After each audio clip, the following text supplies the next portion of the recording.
ಕುಮಾರಸ್ವಾಮಿಗೆ ಪಾಪ ಏನೋ ಒಂದು ಕೆಲವರು ಚಾಲೆಂಜ್ ಮಾಡಿದ್ದಾರೆ, ಇವೆಂತೂ ಎರಡು ನಿರ್ವಹಣಾಧಿ ಸಂಸ್ಥೆಗಳನ್ನು ಇವತ್ತು ರದ್ದು ಮಾಡಿಸ್ಬಿಡಿ ಅಂತ. ನಿಮಗೆ ಸದ್ಯ ನನಗೆ ಸೇವಕನಾಗಿರೋದು ಬೇಡಪ್ಪ, ಈಗಾಗಲೇ ಜೊತೆಲಿದ್ದು ಆಗಿಂದ ಯಾವ ಥರ ಸೇವೆ ಮಾಡೋರೆ ಗೊತ್ತಿದೆ. ಆ ಸೇವಕ ಸ್ಥಾನ ನನಗೆ ಬೇಕಿಲ್ಲ. ಅವರು ಒಂದು ಹೇಳ್ತೀನಿ, ಪ್ರಕೃತಿಯ ಸಹಕಾರ ಕುಮಾರಸ್ವಾಮಿಗಿತ್ತು. ಈ ವರ್ಷ ಯಾವುದೇ ಸಮಸ್ಯೆ ಇಲ್ಲದೆ ಎಲ್ಲ ಜಲಾಶಯಗಳು ಸಂಪೂರ್ಣವಾಗಿ ಭರ್ತಿ ಆಗ್ತಾಯಿದೆ.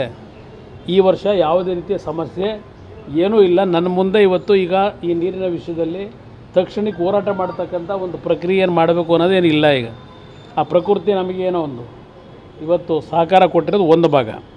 ಅದರಿಂದ ಈ ಕಾನೂನಿನ ವ್ಯಾಪ್ತಿ ಒಳಗೆ ಪ್ರಜಾಪ್ರಭುತ್ವದ ವ್ಯವಸ್ಥೆ, ಈ ಭಾರತದ ಒಕ್ಕೂಟದ ವ್ಯವಸ್ಥೆಯಲ್ಲಿ ನಾವು ಇದನ್ನೆಲ್ಲ ಉಲ್ಲಂಘನೆ ಮಾಡಿ ನಮ್ಮ ರಾಜ್ಯಕ್ಕೆ ಅದು ಮಾಡಬೇಕು ಇದು ಮಾಡಬೇಕು ಅಂತ ಪಾಪ ನನಗೇನು ಹೇಳೋರಲ್ಲ. ಅವರ ಪ್ರಶ್ನೆಯನ್ನೇ ಎತ್ತಿದ್ದಾರೆ. ಯಾವ ಕಾಳಜಿ ಅಂದರೆ ನೀವು ಅವ್ರು ಬಾಡೂಟ ಅಂದರು, ನೀವು ಒಂದು ನಿಮಿಷ ನಾನು ಹೇಳಿದ್ನಲ್ಲ, ನಾನು ಯಾಕೆ ಹೇಳಿದೆ ಕಾವೇರಿ ಅಂತ ಅದನ್ನೇ ಹೇಳೋದು. ಹೌದು, ನನ್ನ ಕಾಳಜಿ ಇರೋದಕ್ಕೆ ಭಗವಂತ ನೀರು ಬಿಡ ಇವತ್ತು ಮಳೆ ಬರೆಸ್ದ.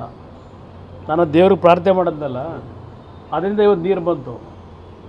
ನನಗೆ ಕಾಳಜಿ ಇರೋದಕ್ಕೇನೆ, ಆ ಕಮಿಟ್ಮೆಂಟ್ ಇರೋದಕ್ಕೇನೆ ಆ ಭಗವಂತನ ಆಶೀರ್ವಾದ ಇದೆ. ನಾನು 2 ಬಾರಿ ಮುಖ್ಯಮಂತ್ರಿ ಆದಾಗಲೂ ಕಾವೇರಿ ನೀರಿನ ವಿಷಯದಲ್ಲಿ 2 ಬಾರಿ ಮುಖ್ಯಮಂತ್ರಿ ಅವಧಿಯಲ್ಲೂ ನನಗೆಂದೂ ಸಹ ಈ ಒಂದು ವಿಷಯ ಒಂದು ದೊಡ್ಡ ಹೋರಾಟಕ್ಕೆ ಬರಬೇಕಂತ ಪರಿಸ್ಥಿತಿ ಬರಲೇ ಇಲ್ಲ ನನಗೆ. 2 ಬಾರಿನೂ ಭಗವಂತ ನನ್ನ ಕಾಪಾಡಿದ್ದ. ಈಗಲೂ ಇವತ್ತು ಈ ನನ್ನ ಬಗ್ಗೆ ಟೀಕೆಯನ್ನು ಮಾಡಿದ್ರು. ಆ ಟೀಕೆಗೆ ಆ ಭಗವಂತ, ಆ ಪ್ರಕೃತಿಯು ಸಹಕಾರ ಕೊಟ್ಟಿದ್ದು.